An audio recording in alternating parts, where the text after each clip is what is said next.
பொருள் அடிப்படையிலையும் நம்ம வந்து எந்த பெரும் கஷ்டங்கள் இல்லாமல் அழகான முறையில் லேசான முறையில் இறைவன் கொடுக்கறதுக்கு தயாராக இருக்கான். ஆனால் நம்ம தகுதி பெறல. அப்படி நம்ம சுகமாக வச்சு சுதந்திரமாக வச்சு அவன் பொருளை கொடுத்தான்னு கூட நம்ம அதை நேரத்தை வீணாக்கிடுவோம். கொடுக்கப்பட்ட கால அவஸ்தை வீணாக்கிடுவோம். தேவையில்லாத ஈடுபட்டு இப்போ ஒரு மணி நேரம் நமக்கு ஓய்வு கிடைச்சாலும் நம்ம என்ன பண்ணுறோம் கவனித்து பார்த்தோன்னு சொன்னால், ஒரு நாளோ அது 1 மணி நேரமோ நமக்கு ஒரு ஓய்வு கிடைச்சின்னு சொன்னால், அந்த 1 மணி நேரத்தையும் அந்த ஒரு நாளையும் நன்மைக்கு பயன்படுத்துகிறோமா தீமைக்கு பயன்படுத்துகிறோமா? பெரும்பாலும் நம்ம தீமைக்கு தான் பயன்படுத்திட்டு இருக்கோம்.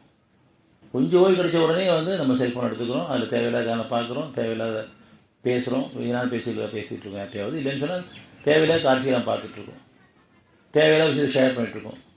இதெல்லாம் அந்த 1 மணி நேரத்தில் குறைக்கிறேன். ஒரு அரை மணி நேரம் கிடைச்சா கூட சரி, அந்த வீணாக்கான நுழைஞ்சிடும், இன்னும் தகுதி பெறாமல் இருக்கும்.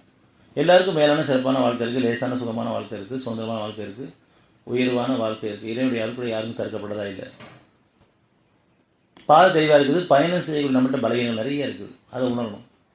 அதுக்காக ஒன்று கூடப்பட்டிருக்கோம். எங்கெல்லாம் பலகீனமாக இருக்கிறோம், எப்படிலாம் உணர்ச்சிக்கு வசப்பட்டுருக்குறோம், எப்படி தவறிட்டுருக்குறோம் அப்படிங்கிற தெளிவடைஞ்ச நிலையில் திருப்பி நம்ம உணர்ந்து ஒத்துக்கிட்டா போதும், அவனோட ஒப்படைச்சிட்டா போதும், மாற்றி அமைக்காமல் போதுமான அவ்வளோ லேசான பாதை. இந்த பாதையில் உங்கள் எந்த சிரமத்தையும் ஏற்படுத்தவில்லை, உங்களை லேசாக்க தான் விரும்புகிறான். ஒவ்வொருத்தரும் தனித்தனியாக அவங்களுடைய அகத்தையும் புறத்தையும் கவனித்து நம்ம இதில் எப்படி இருக்கோம், எண்ணங்களையும் சரி பேச்சுக்களையும் சரி பார்வையிலையும் சரி செயல்பாடுலையும் சரி நம்ம நன்மை பக்கம் இருக்கோமா தீமை பக்கம் இருக்கோமா அதை உணர்ந்துட்டா போதும். தீமை பக்கம் தான் பெரும்பாலும் இருக்கிறத உணர்ந்துட்டு அதை ஒத்துக்கிட்டு அவங்கள ஒப்படைச்சிட்டு மேலே விரும்பிட்டா, அப்படி விரும்பும் பொழுது நமக்காக மட்டும் இல்லாமல் நமக்காகவும் நம்ம குடும்பத்துக்காகவும் நம்ம சமுதாயத்துக்காகவும் சந்ததிக்காகவும் சேர்த்து கேட்டோம்னு சொன்னால் பாதுகாக்கப்பட்ட வாழ்க்கை, நமக்கும் பாதுகாக்கப்பட்ட வாழ்க்கை, நம்ம சமுதாயம் குடும்பத்துக்கும் பாதுகாக்கப்பட்ட வாழ்க்கை. இதை நம்ம கவனமாக செய்யணும். அந்த கவனம் இருக்கிறது இல்லை, பெரும்பாலும் இருக்கிறது இல்லை.